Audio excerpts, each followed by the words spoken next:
Chapter 8 is acknowledged among Bible scholars as one of the most difficult in the Bible. However, don't think chapter 9 is going to be a piece of cake. We now had 3 visions presented to us in the book of Daniel. There's another one yet to come. And the question is asked, how long will the events of this vision last?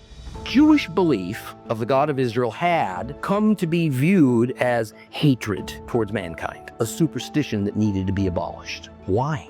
Because the Jewish religion didn't tolerate worship of other gods. It didn't accept the Gentile pagan ways. This introduction of Greek civilization was later given the scholarly name Hellenization, so that they can use it to further their careers and bring about their Enlightenment era secular agendas and their quest for power. The infamous Antiochus IV epiphanies. So the pattern of a politically correct, a culturally accepted norm of anti-Semitism and anti-Bible can be positively traced to Daniel's little horn, who proved to be Antiochus Epiphanes. He sets a pattern for the second little horn, who will make Epiphanes look like an amateur. And of course, we find the Epiphanes-like Adolf Hitler merely continuing this worldwide, socially accepted belief that the Jews represented hatred towards mankind. So their beliefs were a superstition to be abolished. It's no wonder that the bulk of the Christian world has determined that God's covenant of law with Moses is to be eradicated. Because within the New Testament church, these are now considered as mere remnants of Jewish superstitions. Once again, this dubious claim is only made to support a predetermined doctrinal agenda that must have it that way, or all their doctrines concerning the kingdom of God fall apart. And today, modern politicians and international leaders, they haven't created the hatred towards Christians and Jews. They're merely chiming in. There is no end times in relation to the first latter days when Yeshua was born, because it wasn't the end. It is simply not intellectually honest to claim, as some do, that the end times when God's wrath was poured out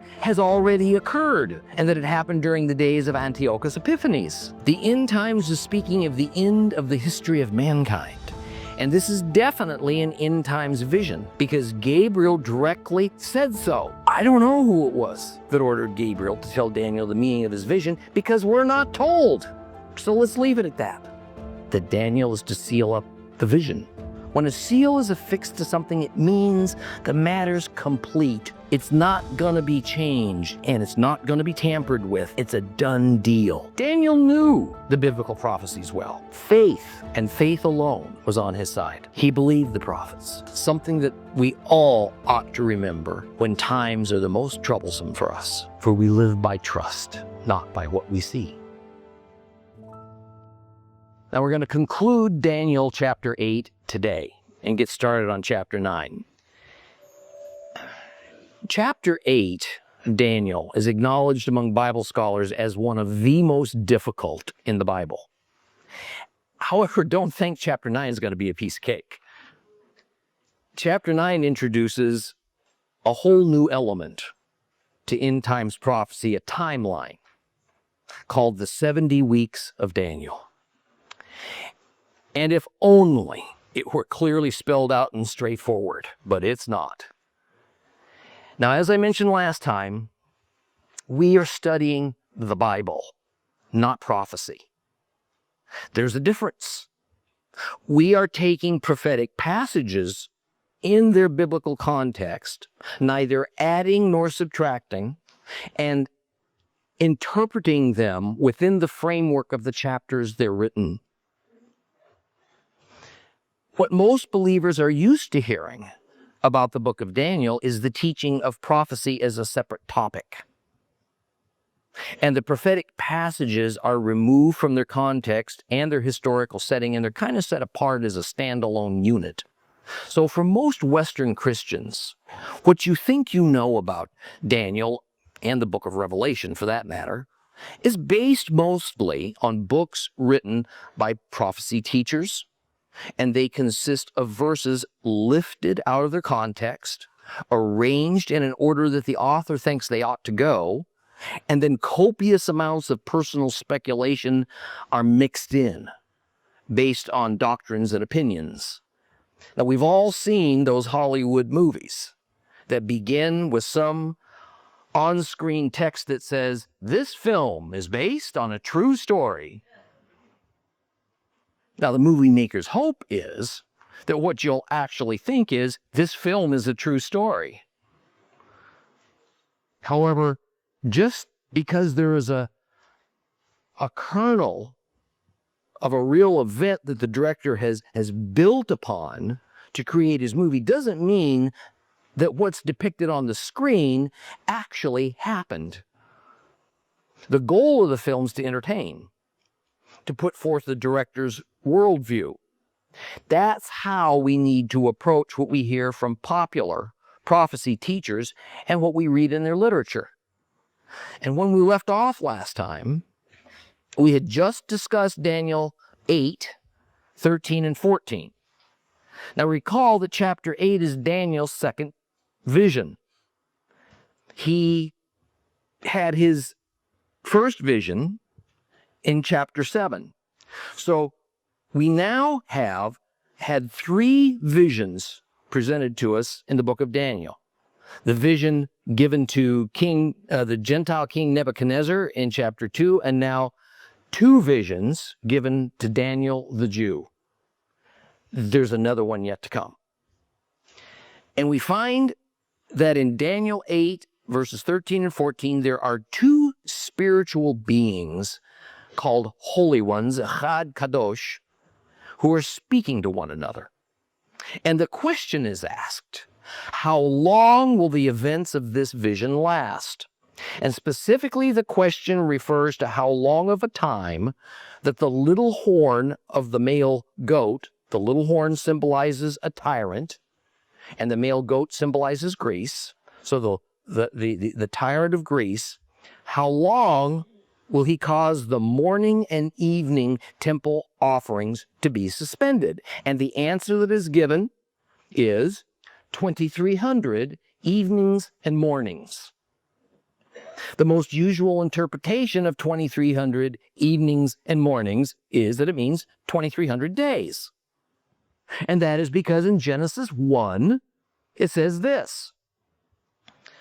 In verse 5, God called the light day, and the darkness he called night. So there was evening, there was morning, one day. However, the definition of 2,300 evenings and mornings ought not to be based on the creation story.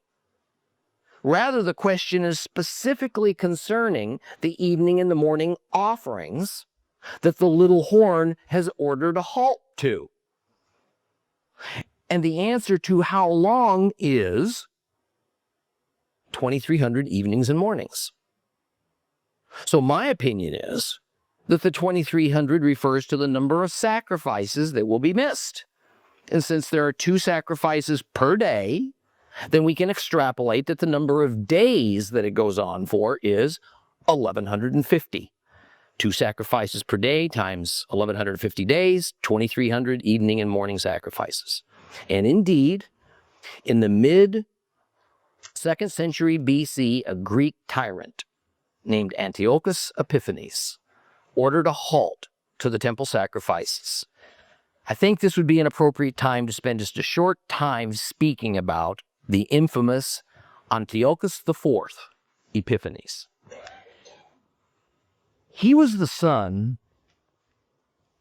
of King Antiochus III, but he became a political hostage of the Romans in 188 BC. Epiphanes had an older brother named Seleucus IV, and Seleucus was the heir to their father's throne. When Antiochus III died, his eldest son Seleucus properly assumed the throne. But in a very strange, unlikely series of events, Seleucus made a deal with the Romans. A nephew named Demetrius would be exchanged for Epiphanes. Demetrius became the political hostage. Epiphanes was set free. And soon afterward, King Seleucus was assassinated, and his murderer assumed the throne for a brief time. And in turn, Epiphanes was able to gain support, and so he ousted this illegitimate king. So in 175 BC, Antiochus Epiphanes became the new king over the district of the Greek Empire that now included the Holy Lands, recently acquired from the district controlled by a fellow named Ptolemy. This was a fulfillment of prophecy, because in Daniel 8:9, we read this: out of one of the four horns on the goat, came a little horn, which grew extremely big in the directions of the south and the east, and in the direction of the glory. And indeed, Epiphanes was that little horn of Daniel chapter 8. He was a Greek, and he was a prisoner of Rome before they became an empire. And he had little to no political influence. That his father willingly handed his son Epiphanes over to the Romans as a political hostage when there were other, more distant relatives that probably would have been suitable, demonstrates his lowly status in his father's eyes. But in what had to be a God-orchestrated series of events, after his father's death, Epiphanes was freed as part of a prisoner exchange for someone else. And in a very short period of time, 3 successive kings of the district of Greece that his father ruled over died. Now remember, after the death of Alexander the Great, the Greek Empire was divided into 4 districts, each of them ruled by a king. Now, however impossible it might have seemed, only months earlier, Epiphanes found himself the king of that district, from the outhouse to the penthouse, almost overnight. And he knew exactly what to do with that newfound power, because he was a bitter, ruthless, cunning, and ambitious man who intended to make up for lost time after being, for years, cast aside by his father and offered up as a political hostage to Rome. Well, Epiphanes would rule from 175 to 164 BC, and he had an overwhelming hatred of the Jews. He believed he was doing mankind a favor by ridding the world of the Jewish religion. A 1st century BC Greek historian named Diodorus Siculus wrote this about the Greek and Roman viewpoint of what Antiochus Epiphanes did to the Jewish people, and I quote, "Since Epiphanes was shocked by such hatred directed against all mankind, he set himself to break down the Jews' traditional practices. And to show that this Gentile attitude towards the Jews prevailed interminably, and to rid the world of the Jewish ways, if not the Jews themselves, was seen by the Gentiles as a most praiseworthy endeavor, we hear from the Roman senator and historian Cornelius Tacitus that, and I quote, King Antiochus Epiphanes endeavored to abolish Jewish superstition and instead to introduce Greek civilization. This introduction of Greek civilization was later given the scholarly name of Hellenization. So Jewish belief and observance of the commandments of the God of Israel had, to the modern Greek and Roman world, come to be viewed as hatred towards mankind and a superstition that needed to be abolished. Why? Because the Jewish religion didn't tolerate worship of other gods. It didn't accept the Gentile pagan ways. That anti-Jewish mindset has continued ever since in the Gentile world, even within large segments of Christianity. But now in the 21st century, the tables are being turned. Now, the secular humanist world order that's dominant throughout the Western industrial world, a world order that seeks tolerance for all things, acceptance for all religions and all gods, is turning on Christianity, declaring it to be dangerous because it represents a hatred towards mankind. And it's a superstition. It needs to be abolished because we don't accept the gods of other religions nor their holy books. At least we haven't until rather recently. What goes around comes around, doesn't it? The thing is, Epiphanes wasn't the creator of the Greeks' hatred towards the Jews. He merely used the existing hatred of the times and he drove it to new heights. That was in order to further his career, further his agenda. And today, modern politicians and international leaders, they haven't created the hatred towards Christians and Jews.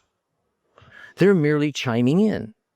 They're driving it to new heights so that they can use it to further their careers and bring about their Enlightenment era secular agendas and their quest for power. So the pattern of a politically correct, a culturally accepted norm of anti-Semitism and anti-Bible can be positively traced to Daniel's little horn of chapter 8, who proved to be Antiochus Epiphanes. And of course, we find the Epiphanes-like Adolf Hitler in World War II merely continuing this worldwide socially accepted belief that the Jews represented hatred towards mankind. So their beliefs were a superstition to be abolished. It's no wonder that the bulk of the Christian world has, even prior, by the way, to the establishment of the Roman Church by Constantine, determined that God's covenant of law with Moses is to be eradicated. And so all holy biblical observances directly ordained by God, such as the Sabbath, such as the biblical festivals, they're to be declared null and void. Because within the New Testament church, these are now considered as mere remnants of Jewish superstitions. Well, in 169 BC, Antiochus Epiphanes plundered the temple in Jerusalem. In 167 BC, he ordered an end to the morning and the evening temple altar sacrifices.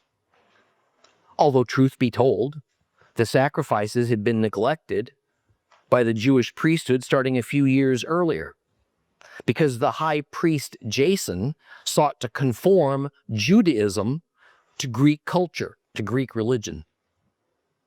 Shortly after plundering the temple, Epiphanes had a statue of himself, represented by the Greek god Zeus, erected in the temple. A pig was sacrificed to consecrate it into service. The Jews were now ordered to give up their observances and their practices and to adopt the Greek religion under the threat of execution. This set off a rebellion of the Jews. It was led by Judas the Maccabee.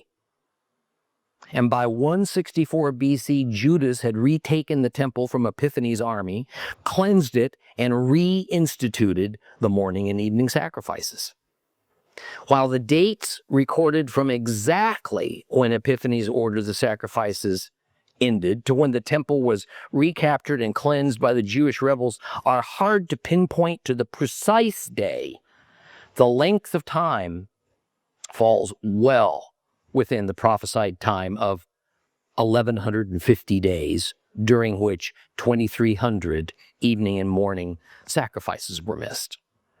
A tradition is that when it came time to relight that temple menorah, only one jar of consecrated oil could be found, but it took a jar per day just to fuel the temple menorah.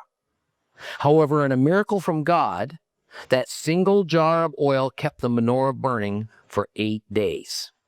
And to commemorate the rededication of the temple to God, and to remember that miracle, a holiday was created called Hanukkah. And it's celebrated on Kislev 25th. This is not to be confused with December 25th on the Roman calendar that eventually was chosen to celebrate a Christian-related holiday to remember the birth of Jesus.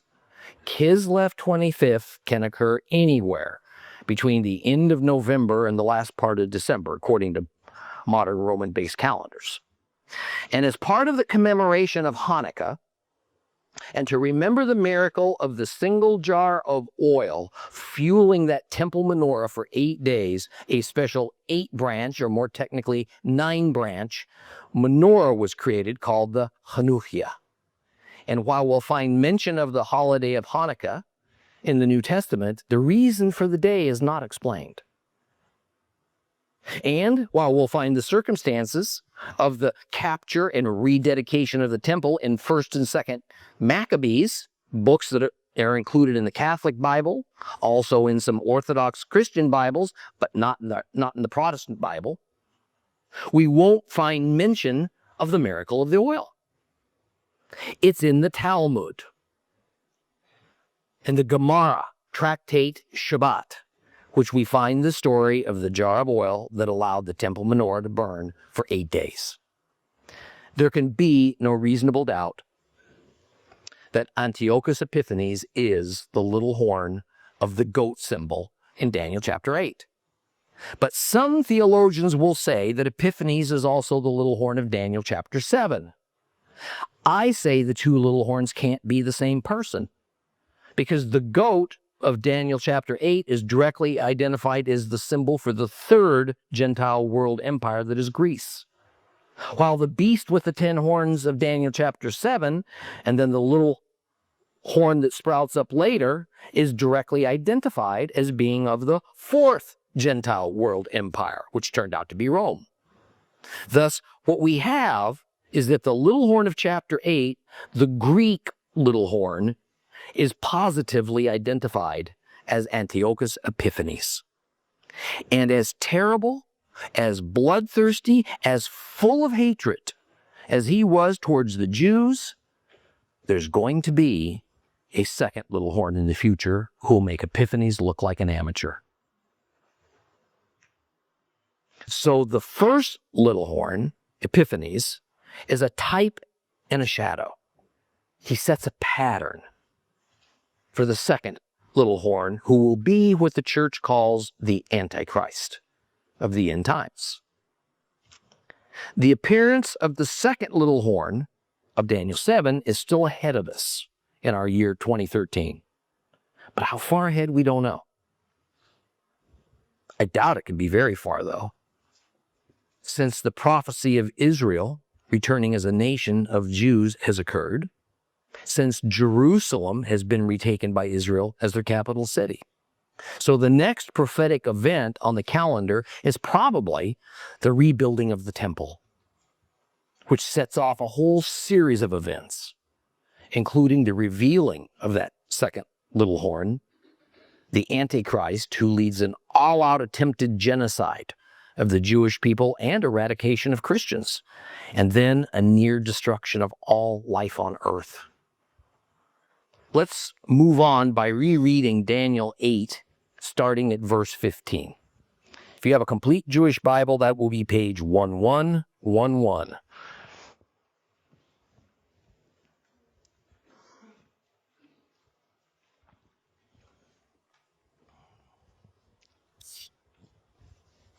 Daniel chapter 8, beginning at verse 15.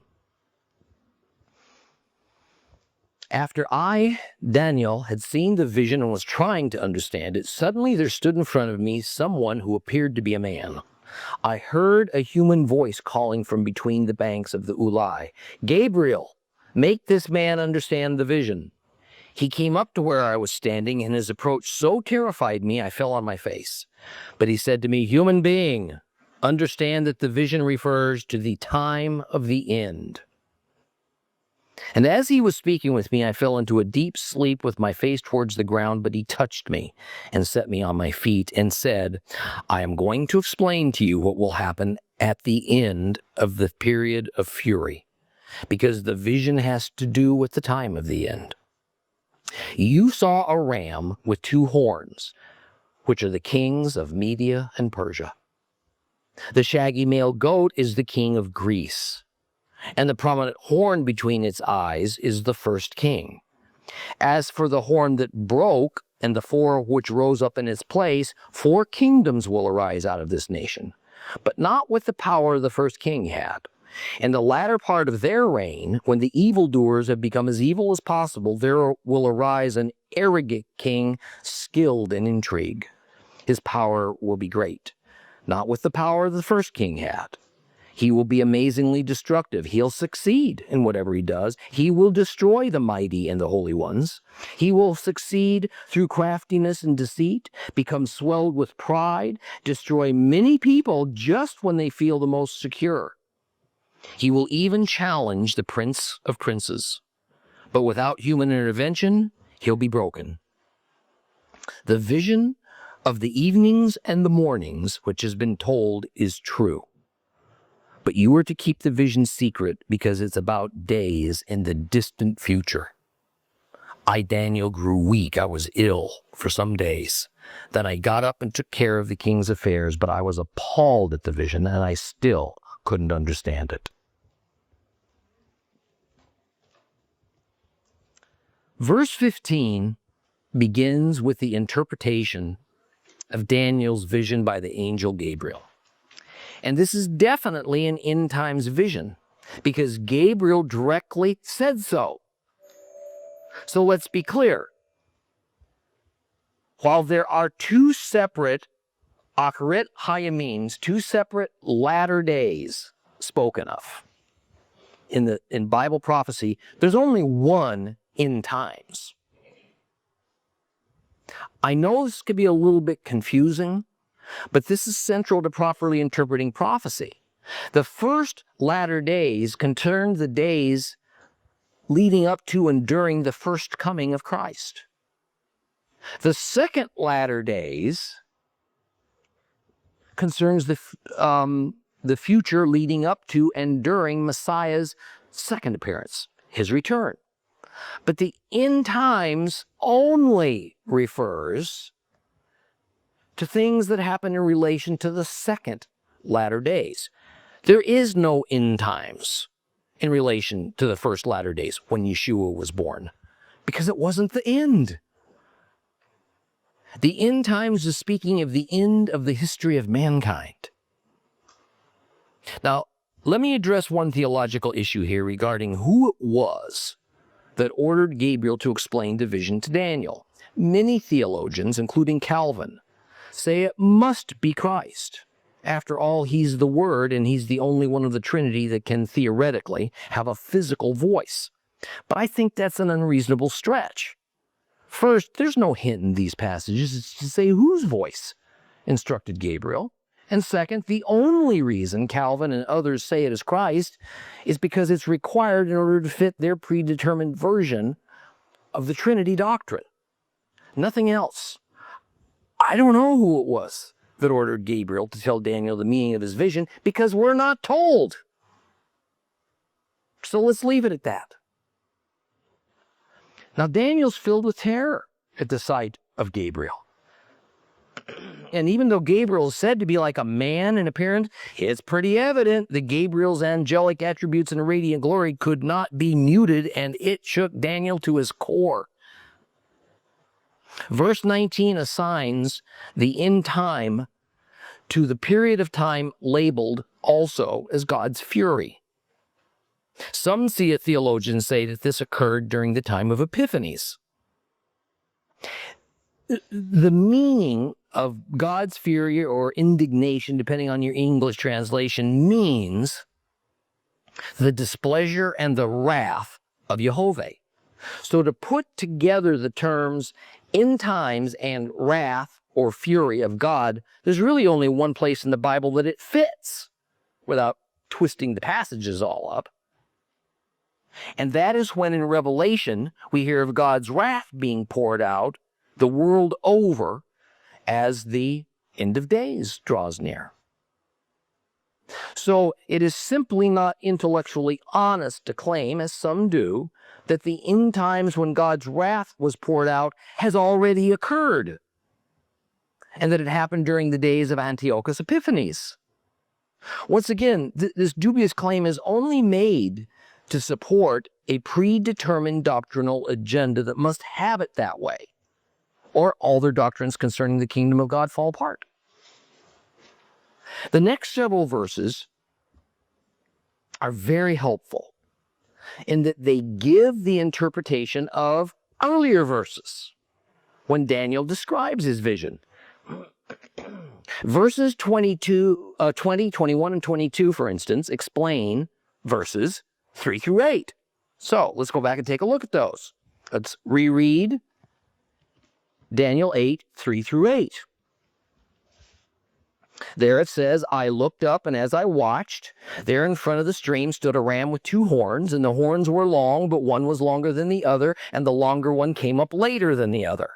I saw the ram pushing to the west, north, and south, and no animals could stand up against it, nor was there anyone that could rescue from its power. So it did as it pleased, and it became very strong.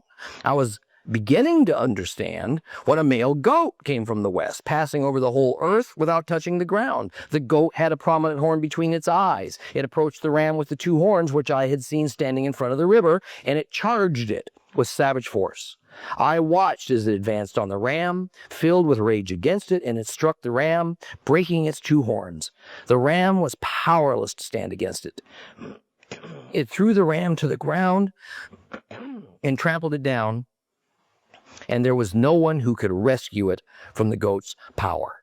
The male goat then became extremely strong, but when it was strong, the big horn was broken, and in its place arose what appeared to be 4 horns in the directions of the 4 winds of heaven. Okay, this is what Daniel says he saw. Now, here's what Gabriel says those verses meant. That's in chapter 8, verses 20, 21, and 22. You saw a ram with 2 horns. They are the kings of Media and Persia. The shaggy male goat, he's the king of Greece. And the prominent horn between its eyes is its first king. And as for the horn that broke, and then the 4 that rose up in its place, 4 kingdoms will arise out of this nation, but not with the power the first king had. So, there we have it. It's explained.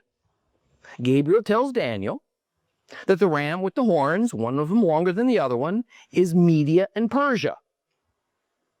And that the male goat with the one big horn that became 4 horns, that's Greece. We don't have to guess. We don't have to extrapolate. We don't have to speculate. It's said straight out. But the modern critical school of Bible commentators said, aha, here is proof positive that Daniel's a complete fraud. Why is that? Because they say if Daniel were writing this in the last part of the 6th century BC, which is when he and the Jews were living in Babylon, there's no rational way he could have known that Media Persia was the next Gentile world empire, nor especially that Greece would become a conquering force to overcome Media Persia, because that wouldn't even happen for 2 more centuries. Therefore, since they deny that prophecy is even possible, all that's left is to declare Daniel a dishonest work that was written after the fact and that only pretended to be prophetic. Next, it is explained that the shaggy goat with 1 horn, shaggy just means the goat's a male, will have that one big horn broken, and 4 horns are going to replace it. And this means that 4 kingdoms will arise out of this single nation, which is Greece, and then another king, referring to that little horn, is going to arise. He'll be arrogant, he'll be skillful in getting his way. Now, verses 23 through 26 now explain verses 9 through 12. So let's go back and read verses 9 through 12.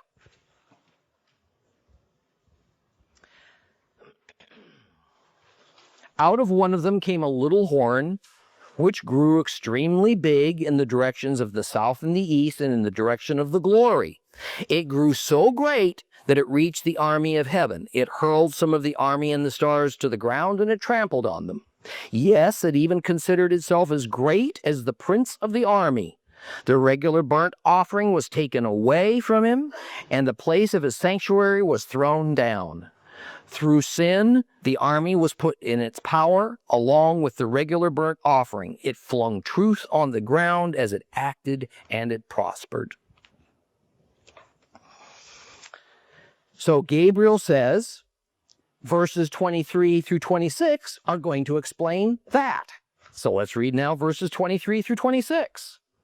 In the latter part of their reign, when the evildoers have become as evil as possible, there will arise an arrogant king, skilled in intrigue, and his power will be great, but not with the power the first king had. He will be amazingly destructive. He will succeed in whatever he does, and he will destroy the mighty and the holy ones. He will succeed through craftiness and deceit. He'll become swelled with pride, destroy many people just when they feel the most secure. He'll even challenge the prince of princes, but without human intervention, he'll be broken. And the vision of the evening and mornings which has been told is true. But you are to keep the vision secret because it's about days in the distant future.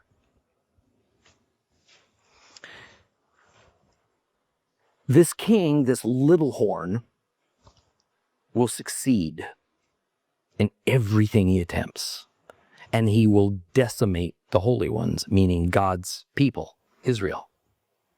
He'll be very powerful, but not as powerful as the original single bighorn of Greece, who was Alexander the Great. He will overcome the Jewish people when they're feeling secure, not suspecting that they're about to be attacked. He will even challenge the prince of princes, which can only mean God, or perhaps more specifically, Yeshua HaMashiach. But this arrogant king will be destroyed, yet not by human intervention, but instead by divine decree. And as history proves, Epiphanes didn't die in battle. He wasn't assassinated. He died of a disease. And verse 26 refers back to verse 12 and also to verse 14 about how long these burnt offerings to Jehovah are going to be stopped. That is, verse 26, you see, it's like an oath solemnly sworn by Gabriel that the amount of time that the burnt offerings are going to be stopped will happen just as promised. But that Daniel is to seal up the vision because it's not meant for now. It's meant for a distant time. Now, this idea of sealing up is not that the verses are to be kept locked away. It's that when a seal is affixed to something, like the seal you see on this scroll here, when a seal is affixed to something, it means the matter's complete. It's concluded. It's not going to be changed, and it's not going to be tampered with. It's a done deal. Well, chapter 8 concludes with Daniel becoming physically ill from the stress and the anxiety from everything he saw in his vision and by what Gabriel told him. He believed it, but he just couldn't understand it from the sense of comprehending how this could possibly play out.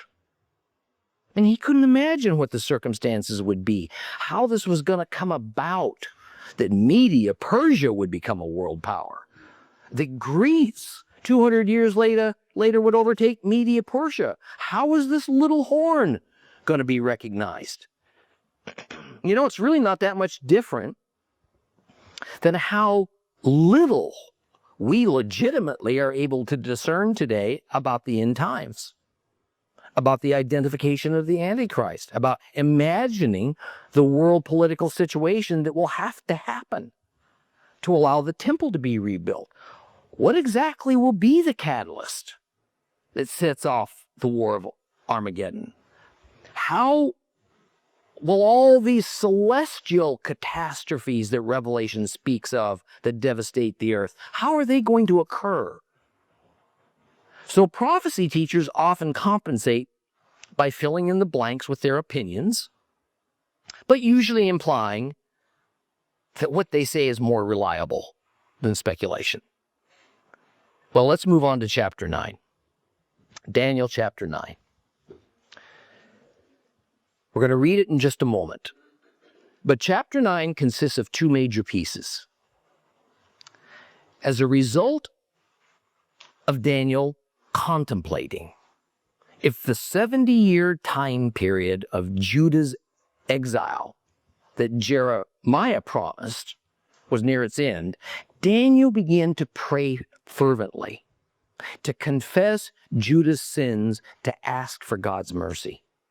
The second major piece starts at verse 20, when the angel Gabriel appeared again to Daniel and gave him the prophecy of the 70 weeks that have been decreed for Daniel's people. So, pick up your Bibles and let's read Daniel chapter 9. If you have a complete Jewish Bible, it begins on page 1111.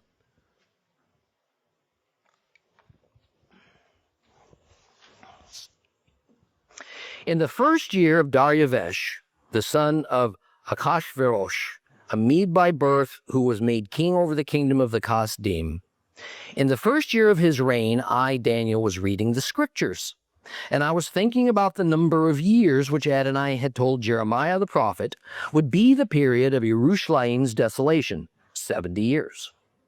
And I turned to Adonai God to seek an answer, pleading with him in prayer, with fasting and sackcloth and ashes, and I prayed to Adonai my God, and I made this confession.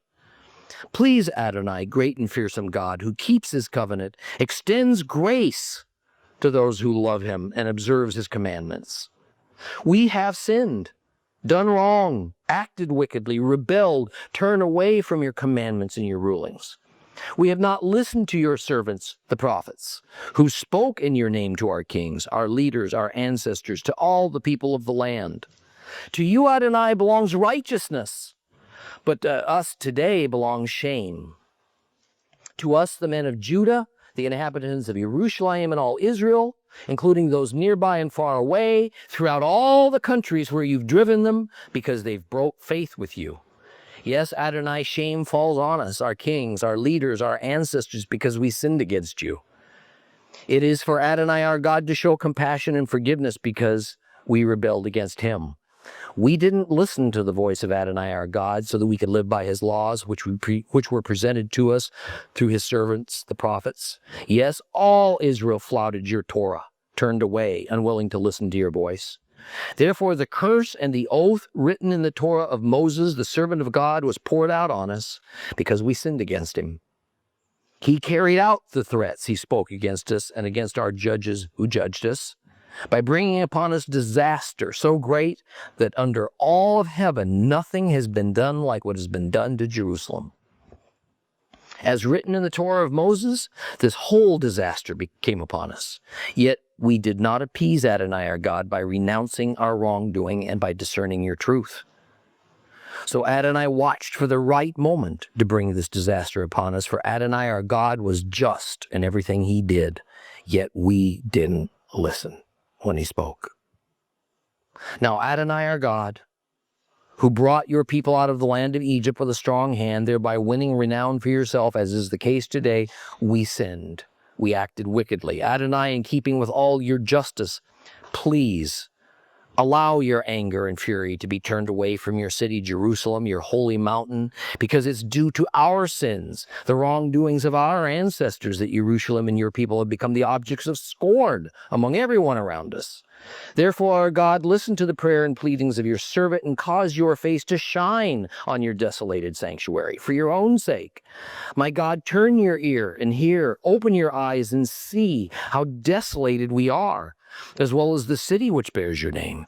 For we plead with you not because of our own righteousness, but because of your compassion. Adonai, hear. Adonai, forgive. Adonai, pay attention. Don't delay action. For your own sake, my God, because your city and your people bear your name. And while I was speaking and praying and confessing my own sin and the sin of my people Israel and pleading before Adonai, my God, for the holy mountain of my God, yes, while I was speaking in prayer, the man Gabriel, who I had seen in the vision at the beginning, swooped down on me in full flight at about the time of the evening sacrifice. And he explained things to me. And he said, I have come now, Daniel, to enable you to understand this vision clearly. At the beginning of your prayers, an answer was given. And I have come to say what it is because you are greatly loved. Therefore, look into this answer and understand the vision. 70 weeks has been decreed for your people and for your holy city for putting an end to the transgression, for making an end of sin, for forgiving iniquity, for bringing in everlasting justice, for setting the seal on vision and prophet, and for anointing the especially holy place. Know therefore and discern that 7 weeks will elapse between the issuing of the decree to restore and rebuild Jerusalem until an anointed prince comes. It will remain built for 62 weeks with open spaces and moats, but these will be troubled times. Then after the 62 weeks, Messiah, will be cut off and have nothing. The people of a prince yet to come will destroy the city and the sanctuary, but his end will come with a flood. And desolations are decreed until the war is over. He'll make a strong covenant with leaders for 1 week. For half of the week, he'll put a stop to the sacrifice and the grain offering.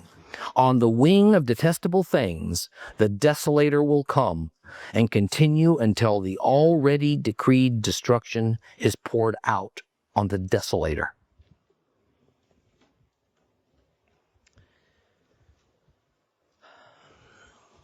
Daryavesh is Darius, a man who's been given the former empire of Babylon to govern.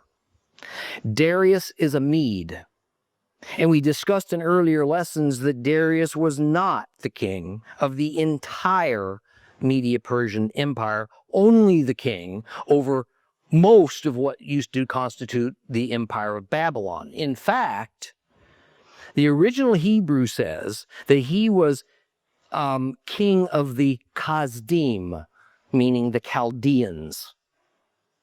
So he had a large territory to govern, but King Cyrus, a Persian, was the real power of the totality of the Medo-Persian Empire, and no doubt was above King Darius. This arrangement fulfilled Daniel chapter 8 prophecy of the ram with the 2 horns. Both horns were big. One was larger than the other. The ram was the combined Medo-Persian Empire. The smaller of the 2 horns was Media, and his king was Darius. The larger was Persia. His king was Cyrus.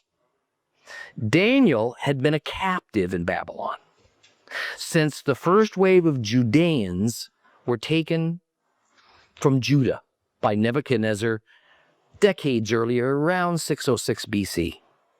He was an old man by now. He had lived out his entire adult life in Babylon and in service to Babylon.